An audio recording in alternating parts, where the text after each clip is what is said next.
Why do I have the right to talk about this? It is a fair question.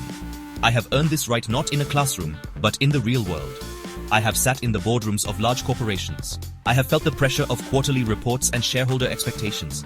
I have also built my own businesses from the ground up. I know the feeling of pouring your own money, your own time, and your own heart into an idea. This journey has given me a unique perspective. I have seen what drives people. I have seen what breaks them. And I have lived through it myself. I am not a coach. I am not a guru with a 10-step plan to guaranteed success. You will not find me selling a secret formula on a brightly lit stage. I am simply someone who has walked the path. I have experienced the highs of incredible achievement and the crushing lows of burnout. My insights come from real-world experience, from making mistakes and learning from them the hard way. I share my story not as an expert who has all the answers, but as a fellow traveler. I believe that sharing our experiences is how we help each other find a better way forward. My career has been a long and winding road. I have advised leaders at some of the world's most recognized companies. I've learned what makes them tick, what inspires their teams, and what keeps them up at night. At the same time, I have been an entrepreneur. I have faced the lonely challenge of turning a belief into a reality. This dual experience has shown me a powerful truth. The principles of human motivation are the same everywhere. They apply in giant corporations and in small startups. They apply to leaders and to the people they lead. Understanding this topic comes from a place of deep personal connection. It is not just a theory I have studied, it is a reality I have lived. I have seen firsthand how a powerful sense of purpose can drive incredible innovation and loyalty. I have also seen how losing sight of that purpose can lead to stress, disillusionment, and failure. My goal is to share what I have learned from both sides of that coin. I want to start a conversation about what truly matters in business and in life. It is a conversation that begins with honesty and a willingness to look at the hard truths. There was a time when my life was completely consumed by work. I believed that success was measured in hours. More hours at the desk meant more progress. More emails answered late at night meant I was more dedicated. I wore my exhaustion like a badge of honor. It was proof that I was committed, that I was giving everything I had to the cause. My calendar was a solid block of meetings, deadlines, and travel. I told myself this was the price of admission. This was what it took to build something meaningful, to achieve the goals I had set for myself. This relentless pace had a hidden cost. Friends would call, and I would be too busy to answer. Family gatherings became obligations I had to squeeze between conference calls. I lost sight of the people who mattered most. The joy I once found in simple things, a walk in the park, a shared meal, a good conversation, disappeared. My world shrank until it was just my office, my laptop, and my to-do list. I was so focused on the destination that I failed to see the beautiful scenery I was passing by. I was running a race, but I had forgotten why I started running in the first place. The stress was constant. It was a low hum in the background of my every waking moment. I would wake up in the middle of the night, my mind racing with problems to solve and emails to write. My health began to suffer. I was always tired, always on edge. Happiness became a distant memory, something I would get to later, after I achieved the next milestone. But the milestones always kept moving. There was always another mountain to climb, another goal to reach. I was caught in a cycle of endless striving, and it was draining the life out of me. At the time, I did not understand what was happening. I genuinely believed that this was the only way to be successful. I saw others working the same way, and it validated my choices. We were all part of the same club, sacrificing our well-being for our ambition. We would talk about how busy we were, competing to see who was more stressed, more overworked.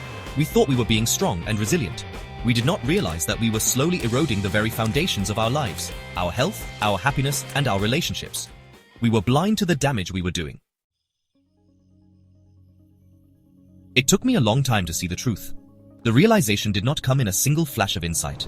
It was a slow, gradual dawning. I started to notice that my passion for my work had turned into something else. It was no longer a source of inspiration and fulfillment. Instead, it had become a compulsion, an obsession. The work was no longer serving me, I was serving the work. It had become an unhealthy habit, much like any other addiction. The cycle was predictable. Work harder, feel a momentary sense of accomplishment, then feel the emptiness return, driving me to work even harder. This business obsession had all the hallmarks of a bad habit. It offered a short-term reward at the cost of long-term harm. Each completed project or successful presentation gave me a temporary high, a feeling of validation. But the consequences were piling up. My relationships were strained, my health was deteriorating, and my overall sense of well-being was at an all-time low. I was trading authentic happiness for fleeting moments of professional victory. The cost of this transaction was far too high, but I was too deep in the cycle to see it clearly. The turning point came when I started to listen to the people around me, the people who truly cared. They were not impressed by my long hours or my full calendar. They were worried. They told me I seemed distant, stressed, and unhappy. At first, I was defensive. I told them they just did not understand the pressure I was under, but their words planted a seed of doubt.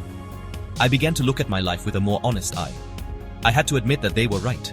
I was not living a full life. I was living a life dictated by an unhealthy and unsustainable habit. Understanding this was the first step toward breaking free. I had to acknowledge that my approach to work was not just intense, it was destructive. It was a habit that was robbing me of the very things that make life worth living. I had to stop seeing overwork as a virtue and start seeing it as a symptom of a deeper problem. The problem was that I had lost my way. I had lost my connection to my own why. My work had become the what and the how, but the why had faded into the background. I knew then that something had to change fundamentally.